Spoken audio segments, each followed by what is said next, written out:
Have you ever imagined a steel giant with a wingspan exceeding 50 meters and a maximum takeoff weight surpassing 200 tons? When this colossal aircraft sweeps over the Himalayas in tight formation for days on end and lands at a foreign military base, what exactly lies within its vast cargo hold, tightly covered by canvas? Is it cutting-edge weaponry capable of instantly shifting the tide of battle, or another solemn testament to an ancient friendship in the new era? From November the 25th to December the 1st, aviation enthusiasts and military observers worldwide were captivated by the unusually frequent flight paths of multiple Y-20 heavy transport aircraft belonging to the Chinese Air Force. These strategic transport aircraft, affectionately nicknamed Fat Girls by military enthusiasts, operated at an unprecedented pace, making batch-based, high-intensity round trips between China and Pakistan. They made multiple landings at key Pakistani air bases such as Nur Khan and Kamra. Open-source intelligence indicates their operations were extremely tight-knit, with some flights taking off and landing 3 times consecutively during certain periods. After unloading cargo,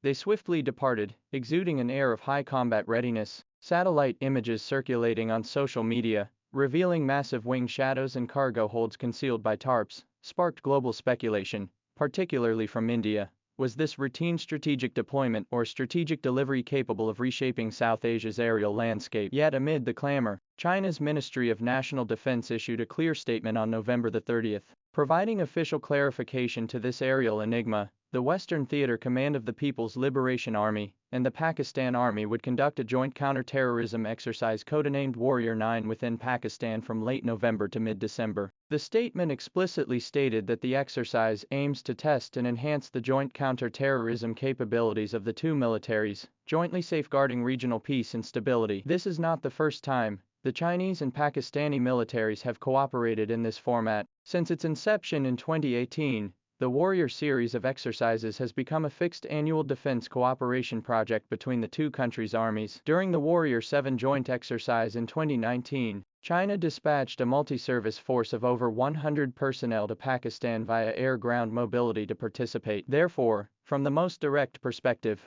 the core and most logical mission of the recent intensive flights by multiple Y-20 transport aircraft is precisely to deploy Chinese personnel, weapons, equipment, and corresponding logistical support materials to the exercise area. Providing solid backing for this joint drill, focused on enhancing practical counter-terrorism capabilities. Yet why has a routine joint exercise, with precedents drawn far greater international attention and widespread speculation than usual? The underlying reasons must be examined against the backdrop of the current turbulent and complex regional security landscape. Recently, security conditions in Central and South Asia have been marked by simmering tensions and sudden escalations. On the evening of November the 30th, an armed attack occurred in Tajikistan's Gorno-Badakhshan Autonomous Region, bordering China, resulting in casualties among Chinese citizens. This marked the second attack targeting Chinese workers in the border area within a week. The reality and urgency of terrorism and cross-border security threats have sharply escalated. Simultaneously,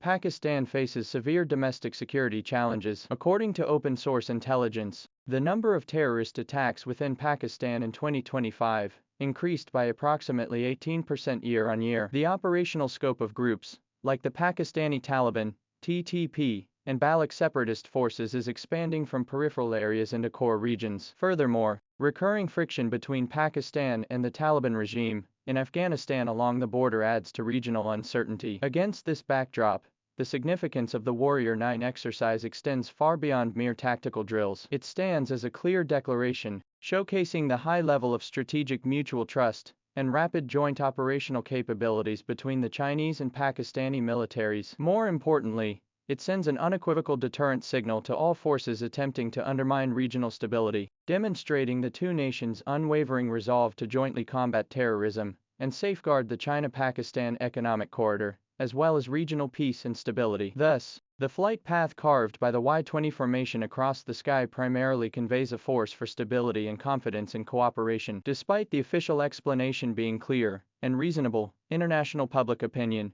particularly certain foreign media outlets and Indian analysts, still tends to sketch out more disruptive scenarios. They interpret the Y-20's intensive and rapid transport rhythm as an operation delivering some kind of urgent, high-value hard goods. Speculation naturally centers on cutting-edge equipment believed to potentially alter the military balance in South Asia. The foremost speculation centers on the fifth-generation stealth fighter J-35. Facing India's Air Force equipped with Rafale fighters, Pakistan's need for stealth aircraft is indeed urgent. However, this conjecture faces significant challenges both technically and realistically. Technically, the J-35's wingspan exceeds 11 meters, while the Y-20's cargo door frame is only 4.3 meters wide. Transporting it would require complex disassembly, posing a high risk of damaging its sophisticated avionics systems, contradicting the fundamental logic of rapidly achieving combat readiness. In practical terms, Pakistan has yet to officially announce any J-35 procurement, nor has it established the necessary maintenance infrastructure or pilot training programs domestically. Delivering any advanced fighter inevitably requires the simultaneous transfer of support equipment, technical personnel, and an entire logistics system,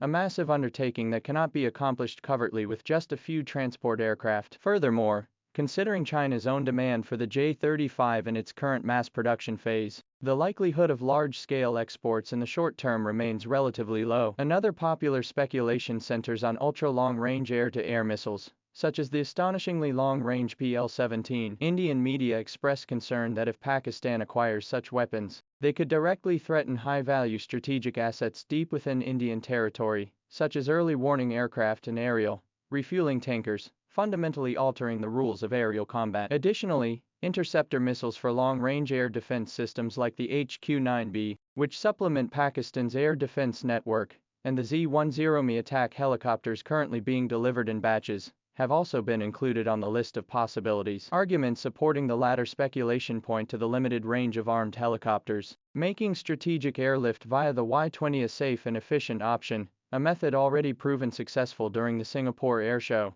when transporting a disassembled Z-10M. Simultaneously, considering Pakistan's potential ammunition depletion from recent border clashes, urgently replenishing combat-proven air-to-air munitions like the PL-15 via air supply lines represents a logical option, regardless of whether the canvas-covered cargo consists of exercise equipment or combat supplies. This strategic deployment by the Y-20 has undoubtedly triggered genuine strategic anxiety within India. Multiple Indian media outlets have described their concerns using terms like a massive aerial challenge and reshaping the South Asian air combat landscape. This anxiety stems from a profound sense of crisis. If China's advanced military equipment, known for its superior performance, relatively affordable pricing, and reliable delivery, continues to be systematically integrated into Pakistan's defense system, India's long-standing technological edge in certain areas could rapidly diminish or even be overturned. Particularly pressing for India is the slow progress of its indigenous fifth-generation fighter project, the AMCA,